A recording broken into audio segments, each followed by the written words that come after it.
VBR पाठशाला के छात्र छात्राओं को शुभोदय। आज हम इस कक्षा में हिंदी व्याकरणांश सर्वनाम के बारे में पढ़ेंगे। सर्वनाम आप सबको मालूम है, अंग्रेजी में प्रोनाउन कहते हैं। सर्वनाम किसे कहते हैं, सर्वनाम की परिभाषा क्या है, संज्ञा के बदले आने वाले शब्दों को सर्वनाम कहते हैं।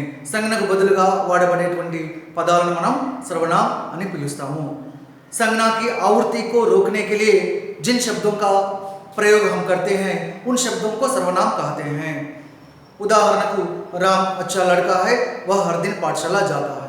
सीता अच्छी लड़की है, वह हर दिन पाठशाला जाती है। మరి సీత अच्छी लड़की है అన్నాము, సీత పేరును ఉపయోగించాము। రెండో వాక్యంలో వహ హర్ దిన్ పాఠశాల జాతి హై, రెండో వాక్యంలో సీత బదులుగా వహ వాడాము। ఆ వహని మనం ఏమంటాము అంటే सर्वनाम అని అంటాము। जिस प्रकार संज्ञा की आवृत्ति, आवृत्ति అంటే రిపీట్, సంజ్ఞా की आवृत्ति को रोकना। మరి మొదటి వాక్యంలో ఉండేటువంటి నౌన్ ఏదైతే ఉందో అది రిపీట్ కాకుండా ఏ పదాన్ని అయితే మనం రెండో వాక్యంలో మనం వాడుతూ ఉన్నామో ఆ పదాలను మనము सर्वनाम అని పిలుస్తూ ఉంటాం।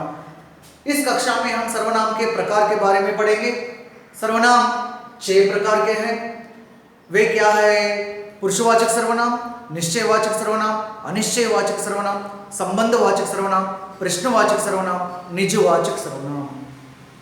और एक बार सुनिए, सर्वनाम 6 प्रकार के हैं। पुरुषवाचक सर्वनाम, निश्चयवाचक सर्वनाम, अनिश्चयवाचक सर्वनाम, संबंधवाचक सर्वनाम, प्रश्नवाचक सर्वनाम, निजवाचक सर्वनाम। यहाँ 3 प्रकार है। देखिए, पहला है पुरुषवाचक सर्वनाम। पुरुषवाचक सर्वनाम की परिभाषा क्या है, डेफिनेशन? जो सर्वनाम कहने वाले, सुनने वाले या जिसके बारे में कुछ कहा जाए। कहने वाले అంటే ఎవరు? చెప్పేటటువంటి వారు, మాట్లాడేటువంటి వారు कहने वाले। వారిని మనం ఏమంటాము? వక్త అని అంటాము। सुनने वाले, सुनने वाले అంటే ఎవరు? వినేటటువంటి వాళ్ళు, వారిని మనం ఏమంటాం? శ్రోత అని అంటాము। कहने वाले, सुनने वाले या जिसके बारे में कुछ कहा जाए అంటే ఏంటి? అన్య, ఇతరులు। చెప్పేటువంటి వాళ్ళు, వినేటటువంటి వాళ్ళు, ఇతరులు। वी कॉल दैट अन्य। अंग्रेजी में आपको मालूम है first person, second person, third person. पुरुषवाचक सर्वनाम के 3 भेद हैं। पुरुषवाचक सर्वनाम 3 प्रकार के, మరి 3 రకాలు ఉన్నాయి। You know that first person, second person, third person. ప్రథమ పురుష, ద్వితీయ పురుష, తృతీయ పురుష అని అనకుండా హిందీ వ్యాకరణంలో ఉత్తమ పురుష, మధ్యమ పురుష, अन्य पुरुष। वे क्या है? उत्तम पुरुष फर्स्ट पर्सन, मध्यम पुरुष सेकंड पर्सन, अन्य पुरुष थर्ड पर्सन। ఫస్ట్ పర్సన్ అంటే ఎవరు? कहने वाले, చెప్పేటటువంటి వాళ్ళు। నేను చెప్పాలి అని అంటే, నేను మాట్లాడాలి అంటే, చెప్పేటప్పుడు నా గురించి నేను చెప్పుకునేటప్పుడు నేను ఏం ఉపయోగిస్తాను అంటే మై। సింగులర్లో అయితే నేనేం ఉపయోగిస్తాను? మై। మై హిందీ అధ్యాపక్ హూ, మై హిందీ అధ్యాపక్ హూ, నేను హిందీ అధ్యాపకుడిని। ఐ యూజ్ మై ఫర్ సింగులర్, నేను ఒక్కనే కాబట్టి సింగులర్కి మై ఉపయోగించాను। అదే ప్లూరల్లో అయితే హమ్, హమ్ హిందీ అధ్యాపక్ హై స్వాగతం అంటే ఏకవచనంలో ఉపయోగించేటప్పుడు మై గాను, బహువచనంలో ఉపయోగించేటప్పుడు హమ్ గాను ఉపయోగిస్తాము। कहने వాళ్ళు, చెప్పేటటువంటి వాళ్ళు, మాట్లాడేటువంటి వాళ్ళు, వారి గురించి చెప్పుకునేటప్పుడు ఉపయోగించే సర్వనామాలు ఏవైతే ఉన్నాయో ఆ సర్వనామాలను మనము ఉత్తమ పురుషులో చూస్తాము। ఏకవచనంలో అయితే మై, బహువచనంలో అయితే హమ్। Not only my, hum, Mera, Mary, मेरे, हमारा, हमारे, हमारी, मुझे, मुझे कलम चाहिए, हमें पुस्तक चाहिए, मुझे, हमें, ఈ పదాలన్నీ కూడా फर्स्ट पर्सन मीन्स उत्तम पुरुष। हिंदी व्याकरण में उत्तम पुरुष कहते हैं। और दूसरा है मध्यम पुरुष। मध्यम पुरुष माने सेकंड पर्सन, सुनने वाले, వినేటటువంటి వాళ్ళు, మీరు। మీ గురించి సంబోధించేటప్పుడు ఉపయోగించేటువంటి సర్వనామాలు తూ, तुम, आप। अंग्रेजी में हमें केवल यू एक शब्द रहा है। एक शब्द यू। लेकिन हिंदी व्याकरण में मध्यम पुरुष में तू तुम आप, तू అనేటువంటిది నాట్ ఎ రెస్పెక్టెడ్ ఫామ్. చిన్నపిల్లలను మనం సంబోధించేటప్పుడు వాళ్ళను గౌరవించాల్సినటువంటి అవసరం పెద్దగా ఉండదు, కానీ వారితో మాట్లాడేటప్పుడు, వారిని సంబోధించేటప్పుడు ఏం ఉపయోగిస్తుంటాం? తూ ఇది రారే అంటే నువ్వు ఇలా రా, ఆ నువ్వు అనేటువంటి దాన్ని ఉపయోగిస్తూ ఉంటాము. అది మనము తూ అని తీసుకుంటాము. It's not respected form. పెద్దవాళ్ళను తూ అని ఉపయోగించకూడదు. తుమ్ ఇదర్ ఆవో, నీవు ఇటు రమ్ము. తుమ్ పాట పడో, నీవు పాఠం చదువుము. అంటే తుమ్ అనేటువంటిది కొంత రెస్పెక్ట్ ఫామ్. ఏజ్ గ్రూప్, మీ ఏజ్ గ్రూప్, సమానమైనటువంటి ఏజ్ గ్రూప్ వాళ్ళకు ఉపయోగించుకునేటువంటి సర్వనామంగా తీసుకోవచ్చు. నెక్స్ట్ ఆప్ అనేటువంటిది రెస్పెక్టెడ్ ఫామ్. మీకన్నా పెద్దవాళ్ళకు, ఎల్డర్స్కు ఉపయోగించేటువంటి సర్వనామం. ఆప్ అందర్ ఆయియే, ఆప్ కానా కాయే, ఇటువంటి రెస్పెక్టెడ్ ఫామ్గా ఆప్ని తీసుకుంటాము. మధ్యమ పురుషు సెకండ్ పర్సన్లో తూ తుమ్ आप. Not only these तू तुम आप, तुम्हारा, तुम्हारे, तुम्हारी, तुझे, इस प्रकार के जो शब्द भी आप मध्यम पुरुष में ले सकते हैं. और तीसरा है थर्ड पर्सन अन्य पुरुष. మరి అన్య పురుషులో वह यह ये वे. మరి कहने वाले उत्तम पुरुष, माई सेल्फ उत्तम पुरुष. सुनने वाले मध्यम पुरुष, యువర్ సెల్ఫ్ మీరు మధ్యమ పురుష్. సంబోధించడానికి ఉపయోగించే సర్వనామాలు. నెక్స్ట్ అన్య పురుష్ మానే ఇతరులు, వేరే వారి గురించి. నా గురించి నేను చెప్పుకునేటప్పుడు ఐ యూజ్ మై హమ్, మీ గురించి చెప్పేటప్పుడు తూ తుమ్ ఆప్ సర్వనామం ఉపయోగిస్తాం. ఇతరుల గురించి చెప్పడం, అటువంటి ఇతరుల గురించి చెప్పడానికి ఉపయోగించేటువంటి సర్వనామాలు వహ యహ ఏ వే. అంటే వహ అంటే అతడు, ఆమె, అది మూడు వస్తాయి. యహ అంటే ఇతడు, ఈమె, ఇది మూడు వస్తాయి. వహ లడ్కా హై అన్నప్పుడు అతడు బాలుడు. వహ బాలక హై అంటే అతడు బాలుడు. వహ బాలికా హై అంటే ఆమె బాలిక. వహ పుస్తక హై అంటే అది పుస్తకము. ఆ వాక్యంలో ఉండేటువంటి అర్థాన్ని బట్టి ఆ వహని ఒకసారి హీ గాను, ఒకసారి షీ గాను, ఒకసారి ఇట్ దట్ గాను తీసుకుంటూ ఉంటాము. సో అదేవిధంగా యహ కూడా అంతే. ఇతడు, ఈమె, ఇది. యహ బాలక హై, ఇతడు బాలుడు. యహ బాలిక హై, ఈమె బాలిక. यह पुस्तक है, इति पुस्तकము. उसके बाद है ये वे. ये అంటే వీరు, వే అంటే వారు. అంటే ఇతరుల గురించి మనం సంబోధించేటప్పుడు, వారి గురించి చెప్పేటప్పుడు మనం ఉపయోగించే సర్వనామాలు యహ వహ ఏ వే. నాట్ ఓన్లీ యహ వహ ఏ వే. उसने क्या है? उसने, उन्होंने, इसने, इन्होंने, उसके, इसके, इस प्रकार के जो शब्द है अन्य पुरुष में हम ले सकते हैं. ध्यान दीजिए, पुरुषवाचक सर्वनाम किसे कहते हैं? जो कहने वाले, सुनने वाले और अन्य. कहने वाले उत्तम पुरुष, सुनने वाले मध्यम पुरुष, जो अन्य पुरुष. माने यहाँ उत्तम पुरुष में उदाहरण क्या है? मैं, हम, मेरा, मेरी, मेरे, हमारा, हमारे, हमारी, मुझे, हमें, इस प्रकार के जो शब्द हम उत्तम पुरुष में ले सकते हैं. मध्यम पुरुष माने सुनने वाले. तू, तुम, आप, तुम्हारा, तुम्हारी, तुम्हारे, तुझे, इस प्रकार के जो शब्द मध्यम पुरुष में ले सकते हैं. और अन्य पुरुष माने क्या है? इतरुలు అన్నమాట. वह मैदान में खेलता है, वह सिनेमा देख रहा है. इस प्रकार के जो शब्द वह, यह, ये, वे, उसने, उन्होंने, इसने, इन्होंने, इस प्रकार के जो शब्द हम अन्य पुरुष में ले सकते हैं, याद रखिए। और वाक्य लिखते समय आप इनको प्रयोग करना पड़ता है।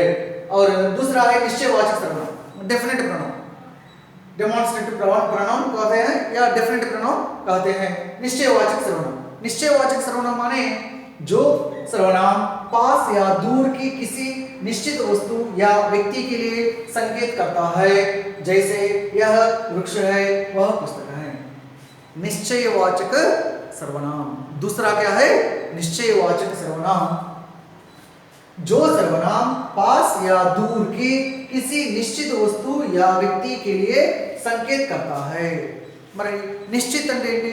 డెఫినెట్ అన్న, అంటే ఖచ్చితంగా ఖచ్చితంగా చెప్పడానికి ఉపయోగించేటువంటి సర్వనామాలను మనము నిశ్చితవాచక సర్వనామాలని అంటున్నాము. అంటే మనకు దగ్గరగా ఉండేటువంటి వస్తువుల గురించి సంబోధించేటప్పుడు మనం ఏం ఉపయోగిస్తాము? మనకు దగ్గరగా ఉన్నాయి, ఏం ఉపయోగిస్తాము? సర్వనామాలు. తెలుగులో అయితే ఇప్పుడు నా దగ్గర పుస్తకం ఉంది, యహ పుస్తక హై అంటాను. నా దగ్గర కలం పెన్ ఉంది, యహ కలం హై అంటాను. అంటే పాస్, పాస్ అంటే ఏంటి? దగ్గరగా, మనకు నియరర్గా ఉండేటువంటి ఏవైనా సరే చెప్పేటప్పుడు ఉపయోగించేటువంటి సర్వనామం ఏంటి? యహ. దూరంగా ఉండేటువంటి వాటిని చెప్పడానికి ఉపయోగించేటువంటి సర్వనామాలు ఏవైతే ఉన్నాయో వాటిని మనం ఏ విధంగా ఉపయోగిస్తాము? వహగా ఉపయోగిస్తాం. అలా యహ వహ. యహ వృక్ష హై అంటే ఏంటి? ఇది చెట్టు. యహ లడకా హై అన్నాం. అంటే ఖచ్చితంగా మన దగ్గర ఉండేటువంటి దగ్గరగా ఉండేటువంటి వాటి కోసం ఉపయోగించే సర్వనామాలను యహగా చూస్తాము. అదేవిధంగా దూరంగా ఉండేటువంటి వాటిని సంబోధించడానికి ఉపయోగించే సర్వనామం వహగా చెప్తాము. మరి నిశ్చయవాచక సర్వనామం అంటే ఏంటి? जो निश्चित रूप से पास या दूर की किसी वस्तु का बोध होता है, व्यक्ति का बोध होता है, उसे हम निश्चयवाचक सर्वनाम कहते हैं. और अनिश्चयवाचक सर्वनाम, अनिश्चयवाचक सर्वनाम అంటే ఏంటి? अनिश्चयवाचक सर्वनाम माने इंडेफिनिट प्रोनाउन. అంటే ఎలా? जिस सर्वनाम से किसी व्यक्ति या वस्तु के बारे में निश्चित ना हो. మరి నిశ్చిత అంటే డెఫినెట్, అనిశ్చిత అంటే ఇండెఫినిట్. ఖచ్చితంగా చెప్పలేనటువంటివి. ఖచ్చితంగా చెప్పలేనటువంటివి అని అంటే ఫర్ ఎగ్జాంపుల్ आपके लिए कोई आए हैं, మీకోసం ఎవరో వచ్చారు. कोई आए हैं, कोई అంటే ఏంటి? ఎవరో వచ్చారు. आप में से कोई इधर आए, మీలో ఎవరైనా ఒకరు ఇక్కడికి రండి. कुछ सेब खरीद कर लाओ, కొన్ని యాపిల్స్ కొనుక్కొని రమ్మని. అంటే నేను చెప్పేటువంటి వాక్యాల్లో ఏవైతే వాక్యాలు ఉన్నాయో వాటిలో ఎక్కడా కూడా నిశ్చితంగా ఖచ్చితంగా చెప్పినటువంటివి ఏమీ లేవు. ఉదాహరణకు క్లాస్ రూమ్లో స్టూడెంట్ని రామ్ అన్నాడు. రామ్ ఇది రావు అంటే రామ్ అనేటువంటి పిల్లవాడు ఇక్కడికి వస్తాడు. అది కరెక్ట్గా పేరుతో పిలవడం జరిగింది. అదే కోయి ఇది రావు అని అంటే ఎవరైనా ఇక్కడ రండి అంటే కోయి అంటే there is no definite, that is indefinite. అదేవిధంగా కుచ్ కూడా అంతే. మరి కుచ్ కేలే ఖరీదు కర్ లావు, ఏదో ఒకటి మనము సమ్ కొన్ని అని అంటాం. మరి అది కూడా not a definite, that also indefinite. ध्यान दीजिए, यहाँ पुरुषवाचक सर्वनाम माने कहने वाले, सुनने वाले, अन्य. और पुरुषवाचक सर्वनाम 3 प्रकार के हैं: उत्तम पुरुष, मध्यम पुरुष, अन्य पुरुष. और दूसरा है निश्चितवाचक सर्वनाम. निश्चितवाचक सर्वनाम पास या दूर से संबंधित व्यक्ति या वस्तु का बोध हो, उसे निश्चितवाचक सर्वनाम कहते हैं. उदाहरण के लिए पास वाले जो वस्तु रहते हैं उनके लिए हम यह, और दूर वर्ती वस्तुओं के लिए वह उपयोग करते हैं. और अनिश्चितवाचक सर्वनाम में कुछ कोई అంటే నిశ్చిత రూप से हम नहीं बता सकते हैं. అందులో డెఫినెట్ గా ఖచ్చితంగా చెప్పేటువంటి ఇది ఉండదు కాబట్టి అది అనిశ్చయవాచక सर्वनाम. याद रखिए, पुस्तक खोलकर एक बार यह व्याकरणांश लिख लीजिए.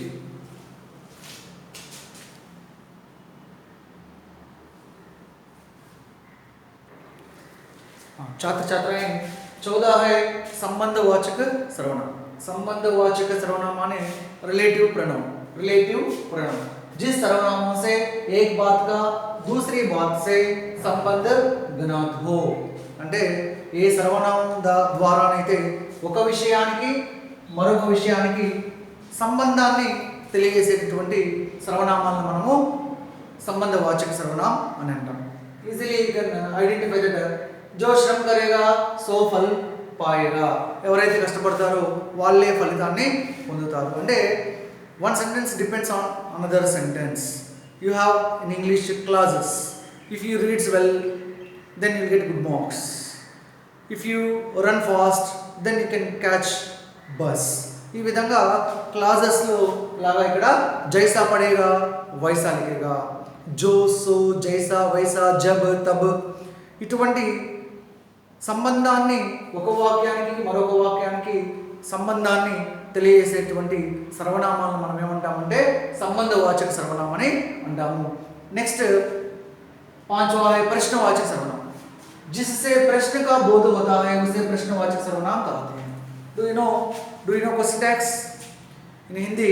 कौन, क्या, किसे, कितना, यह सब. तुम कौन हो, इस प्रकार जो कौन, तुम्हारे हाथ में क्या है, इस प्रकार जो क्या, क्यों इधर आए हो, इस प्रकार जो कौन, क्या, क्यों, कितना, कैसे, इस प्रकार के जो प्रश्न है प्रश्नवाचक सर्वनाम है. और निजवाचक सर्वनाम, देखिए जिस सर्वनाम से स्वयं अर्थ का बोध हो उसे निजवाचक सर्वनाम कहते हैं. स्वयं अर्थ का बोध हो, స్వయం అంటే మనకు సంబంధించినటువంటి విషయాలను చెప్పడానికి ఉపయోగించేటువంటి సర్వనామాలు. అంటే ఎలాగా మై మేరా కామ్ కర్తా హూ అనేది తప్పు, మై మేరా కామ్ కర్తా హూ అనేటువంటి తప్పు. మరి నేను నా పని నేను చేసుకుంటాను, నా పని నేను చేస్తున్నాను అని చెప్పాలి అని అంటే నా పని కాబట్టి ఇక్కడ నిజవాచక సర్వనామాన్ని ఉపయోగించుకోవాలి. మై అపనా కామ్ కర్తా హూ, నేను మా ఊరికి వెళ్ళాను. మై అపనా గావ్ గయా అంటే ఇక్కడ నీకు సంబంధించినటువంటి విషయాలు చెప్పుకునేటప్పుడు పుంలింగ్ ఏకవచనంలో అపనా, పుంలింగ్ బహువచనంలో అపనే, स्त्रीलिंग एकवचन बहुवचन लो अपनी उपयोగించాలి. देखिए सर्वनाम पूरे 6 प्रकार के हैं. पुरुषवाचक सर्वनाम, निश्चयवाचक सर्वनाम, अनिश्चयवाचक सर्वनाम, संबंधवाचक सर्वनाम, प्रश्नवाचक सर्वनाम, निजवाचक सर्वनाम. पुरुषवाचक सर्वनाम అంటే ఏంటి? कहने वाले, सुनने वाले और अन्य. इसमें 3 भेद हैं. उत्तम पुरुष, मध्यम पुरुष, अन्य पुरुष. उत्तम पुरुष में मैं, हम. मध्यम पुरुष में तू, तुम, आप. अन्य पुरुष में वह, यह, ये, वे. और उसके बाद निश्चयवाचक सर्वनाम. निश्चयवाचक सर्वनाम क्या है? जिस सर्वनाम शब्द से दूरवर्ती वस्तुओं के लिए और जो पास वाले जो वस्तुओं के लिए उपयोग करने वाले जो शब्द है, माने यह, वह దగ్గరగా ఉండేటువంటి వాటికి ఉపయోగించేటువంటి సర్వనామం యహ. మరి దూరంగా ఉండేటువంటి वस्तुओं उपयोగించేటువంటి విషయాలు ఉపయోగించేటువంటి सर्वनाम वह. ये రెండు కూడా निश्चित रूप से हम उपयोग करते हैं, इसलिए यह वह निश्चयवाचक सर्वनाम है. अनिश्चयवाचक सर्वनाम. अनिश्चयवाचक सर्वनाम అంటే ఇండెఫినిట్ ప్రోనౌన్. మరి ఈ ఇండెఫినిట్ ప్రోనౌన్ అంటే भिखारी को कुछ दे दो, कुछ दे दो, ఏదో కొంత ఇవ్వు. तुम्हारे लिए లేకపోతే आपसे मिलने के लिए कोई आए हैं, మీతో కలవడానికి ఎవరో వచ్చారు. कोई आया అంటే ఈ విధంగా కుచ్, కోయి అనేటువంటివి మనకు అనిశ్చయవాచక సర్వనామం కింద తీసుకుంటాము. నెక్స్ట్ అనిశ్చయవాచక సర్వనామం తర్వాత సంబంధవాచక సర్వనామం. అంటే one sentence depends on other sentence. మరి ఒక వాక్యంలో మనకు అర్థం అనేటువంటిది లభించదు, రెండో వాక్యం చదివితేనే ఆ పూర్తి అర్థం అనేటువంటిది మనకు లభిస్తుంది. జైసా పడేగా వైసా లిఖేగా అంటే ఎలాగైతే చదువుతాడో అలాగే రాస్తాడు. అలా మనకు జో, సో, జైసా, వైసా, జబ్, తబ్ ఇటువంటి సంబంధాన్ని తెలియజేసేటువంటివి ఒక వాక్యానికి మరొక వాక్యానికి, ఒక విషయానికి మరొక విషయానికి సంబంధాన్ని తెలియజేసేటువంటి సర్వనామాలు ఏమంటాము అంటే సంబంధవాచక సర్వనామం అని పిలుస్తాం, రిలేటివ్ ప్రొనౌన్. నెక్స్ట్ ప్రశ్నవాచక సర్వనామం, ఇంట్రాగేటివ్ ప్రొనౌన్ అంటాం. It comes all questions, it's easily you can understand the कौन, क्या, किसे, क्यों. और निजवाचक सर्वनाम, this is the very most important to higher section students. నిజవాచక సర్వనామం మరి ఎప్పుడు ఉపయోగిస్తాం? నాకు సంబంధించినటువంటి విషయాలను, నేను చేసేటటువంటి పనులను చెప్పేటప్పుడు ఉపయోగించేటువంటి సర్వనామాలు. అపనా, అపనే, అప్ని గుర్తుపెట్టుకోవాలి. छात्र छात्राएं आप अपनी पुस्तक खोलकर इनको लिख लीजिए और ये सब आपको सीखना चाहिए. एक बार लिख लीजिए.